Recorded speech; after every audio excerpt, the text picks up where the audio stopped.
Şeker almak hadi neyse ama uzay gemisinde delik açmak da biraz fazla Rick. Bıraksana şunları, gerçekten çocukları soymuyoruz.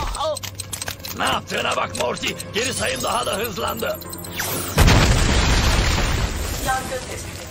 Rick and Morty'nin 8. sezon 5. bölümü de nihayet yayınlandı ve bu bölümde gerçekten iyiydi. Bu videoda sizlerle birlikte 8. sezon 5. bölümde neler olduğunu, bölümün hızlı özetini ve bölümde yer alan tüm referanslardan bahsedeceğiz. Ancak videomuza geçmeden önce like atmayı, kanalımıza abone olmayı ve bildirimler butonuna basmayı unutmayalım. Ayrıca bana ve kanalıma destek olmak adına videolarımıza hype puanı gönderebilirsiniz. Evet, eğer hazırsanız hemen videomuza geçelim. Yanlışlıkla kazanmayalım yani. Oo, tavuk yemi. Her yerde tavuk var.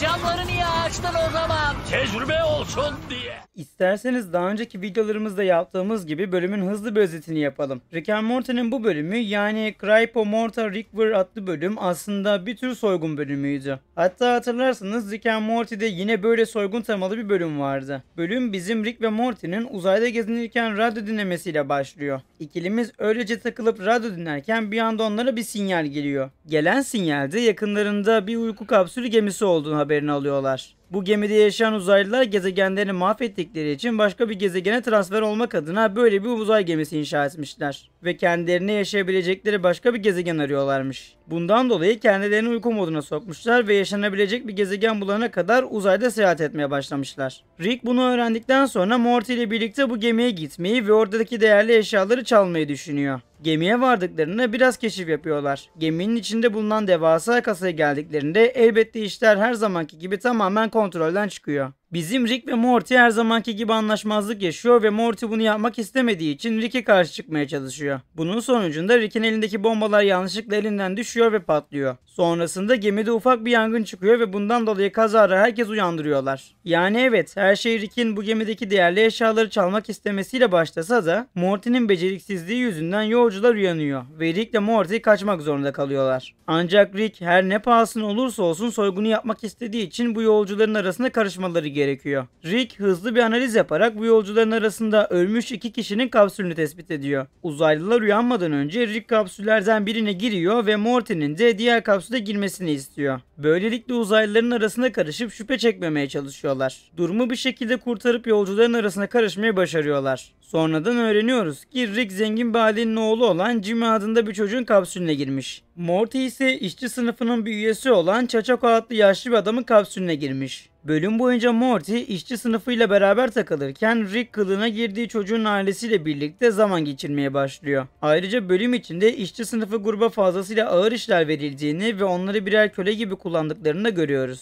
Aynı zamanda bölüm içinde bu işçi sınıfı gruba çip taktıklarını ve itaatsizlik ederlerse onları cezalandırdıklarını da görmüştük. Yani bölümde 2 farklı grup vardı ancak işçi sınıfına hiç adil davranılmıyordu. En sonunda Morty bölüm içinde Rick'i tekrardan bulmayı başardı. Morty Rick'ten onları buradan çıkarmasını istese de Rick bunu istemedi ve en sonunda Morty de çileden çıkıp Rick'e saldırdı. Bunu gören işçi sınıfı Morty'yi daha çok sevmeye başladı. Bölümün devamında işçi sınıfı grup Morty'nin aslında çipli olmadığını öğrendiklerinde şaşırdılar. Çünkü üst sınıftaki insanlar eğer çipleri çıkarırlarsa onların öleceklerini söylemişler. Morty'yi de kendileri gibi sandıklarından dolayı şaşırdılar ve onlar da çiplerini çıkarmaya başladılar. Çipsiz ölmediklerini anladıklarında tüm işçi sınıfı üyeler toplanıp üst sınıftaki insanlara saldırı planı kurmaya başlıyorlar. Bizim Morty'yi de bu devrimin lideri olarak konumlandırıyorlar. Yani Morty istemeden de olsa büyük bir isyanın başına geçiyor. Bu sırada Rick rolüne fazla kaptırıyor. Sahte anne ve babasıyla bağ kurmaya başlıyor. Rick için alışılmadık duygusal anlar yaşanıyor. İşçi sınıfı grup toplanıyor ve Rick'in kimliğini aldığı çocuğun yetişkinlik töreni olduğu gün bir saldırı planı yapmayı düşünüyorlar. Morty törendeki birçok kişiyi uyarsa da kimse onun uyarısını dikkate almıyor ve işçi sınıfı grup bir anda üst sınıftaki gruba saldırmaya başlıyor. Saldırı başladığında Rick sahte ailesini yanına alarak kasaya gidiyor ve orada saklanmanın daha iyi olacağını söylüyor. Ardından Morty de peşlerine takılıyor ve hep beraber kasaya gidiyorlar. Rick'in sahte babası kasanın kapısını açtığında kasanın zaten soyulmuş olduğunu fark ediyorlar. Sonrasında tüm uzay gemisinde yer alan bütün uzaylılar da bu kasaya geliyor ve herkes Rick ve Morty'nin birlik olup iki grubu birbirine düşürüp kasayı soymak istediklerini sanıyor. Ancak bir süre sonra fark ediyorlar ki esas soygun aslında onlar gelmeden önce yapılmış. Bölüm başında öldü zannettiğimiz gerçek Jimmy ve Chachaco bütün değerli eşyaları çalıp kaçmış bile. Bunu öğrenen herkes gerçek Jimmy ve Chachaco'yu bulmak için uzay gemilerini atlayıp bir kumarhane gezegenine gidiyorlar. Elbette bizim Rick ve Morty de bu soyguncuların peşine düşüyor. Gemideki herkes diğerinden daha hızlı bir şekilde gerçek Jimmy ve Chachaco'ya ulaşabilmek için kendi aralarında yarışa başlıyorlar ve uzay içinde birbirlerini öldürüyorlar. O sırada gerçek Jimmy ve Chachaco da tüm gezegenin peşlerinde olduklarını öğrenip kaçmaya başlıyorlar. Ancak bizim Rick ve Morty herkesten önce Jimmy ve Chachaco'yu bulmayı başarıyor. Bölümün sonunda Morty uzayda peşinden gelen herkes oyalamak için çalınan tüm değerli eşyaları uzaya fırlatıyor. Bu sırada ne yazık ki Chachaco uzay gemisinden fırlıyor ve hayatını kaybediyor. Ancak Jimmy ve Chachaco'yu bulmak için gelen diğer uzaylılar değerli eşyalarını uzayda süzülürken görünce yine durmuyorlar. Ve eşyaları ele geçirebilmek için yine birbirlerini öldürmeye başlıyorlar. Sonrasında Jimmy'nin ailesi de geliyor ve paralarının birazını da olsa kurtardıklarını söylüyorlar. Ancak Jimmy fazlasıyla kumar borcuna battığı için o son kalan paralarını da Jimmy'nin kumar borçlarını ödemek için kullanıyorlar. Tüm bu olaylar bittikten sonra Rick bölümün başında bozmuş oldukları sistemi yeniden kuruyor ve herkesi tekrar uyku moduna sokarak gemiyi düzene geçiriyor. Onlara yaşanabilecek yeni bir gezegen bulana kadar uyuyacaklarını söylüyor. Ayrıca bölümün sonunda sınıf ayırmaksızın herkese çip takıldığını görmüştük. Rick eğer aksi bir şey yaparlarsa çiplerin onları öldürebileceğini de söylemişti. Bölümün sonlarında Rick sahte ailesine duygusal bir şekilde veda ediyor ve ikilimiz oradan uzaklaştıktan sonra yine uzay gemileriyle gezinmeye başlıyorlar. Ardından yine bir sinyal geliyor. Bu seferse yakınlarında bir hastane gemisi olduğunu tespit ediyorlar. Rick pis pis gülerek eminim orada haplar gerçekten iyidir diyor ve bu sefer de oraya gitmeyi planlıyor.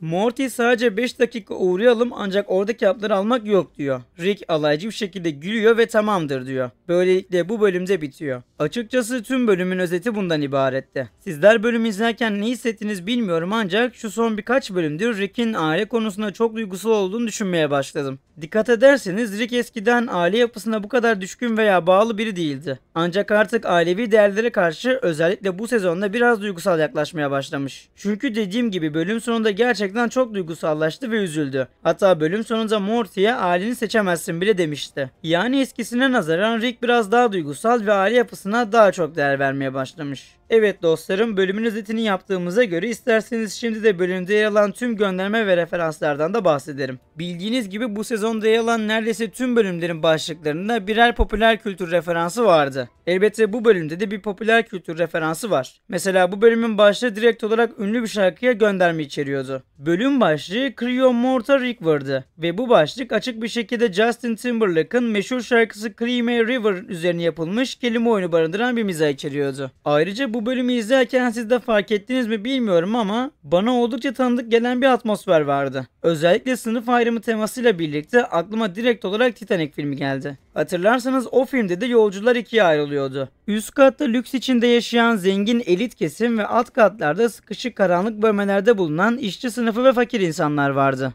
Rick and Morty'nin bu bölümünde de benzer bir yapı karşımıza çıkıyor. Teik olarak tanımlanan ayrıcalıklı bir üst sınıf vardı. Lüks içinde uykudalar, sistemin kontrolü onların elindeydi. Diğer yanda ise Make denilen alt sınıf bulunuyordu. Sürekli çalıştırılan, sistemden baskı gören ve zamanla isyan eden bir kesim. Bu iki taraf arasındaki gerilim bölüm boyunca giderek tırmanıyor ve nihayetinde büyük bir kaosla sonuçlanıyordu. Tıpkı Titanic'teki gibi düzenin bozulduğu anda sınıflar arasındaki farklar ortadan kalkıyor ve hayatta kalma mücadelesi başlıyordu. Yani belki doğrudan bir replik ya da görsel gönderme yapılmamış olabilir. Ama genel tema, atmosfer ve sınıf çatışması üzerinden bakarsak bu bölümde açıkça bir Titanic hissiyatı vardı. Ve bu durum Rick and Morty'nin klasik bilim kurgu kalıplarıyla popüler kültür harmanladığı tarzına oldukça uyumlu. Bölümde dikkatimi çeken bir başka detay ise 2016 yapımı Chris Pratt'in başrolü olduğu Passengers filmine olan benzerlikti. Hatırlarsanız o filmde de insanlar yeni bir gezegene yerleşebilmek için uzun bir uzay yolculuğuna çıkıyordu. Ve bu süre boyunca kapsüllerde yani Creo uykuda tutuluyorlardı. Ancak Chris Pratt'in canlandırdığı karakter teknik bir sorun yüzünden erken uyanıyor ve olaylar buradan sonra gelişiyordu. Rick and Morty'nin bu bölümünde de neredeyse birebir aynı yapı vardı.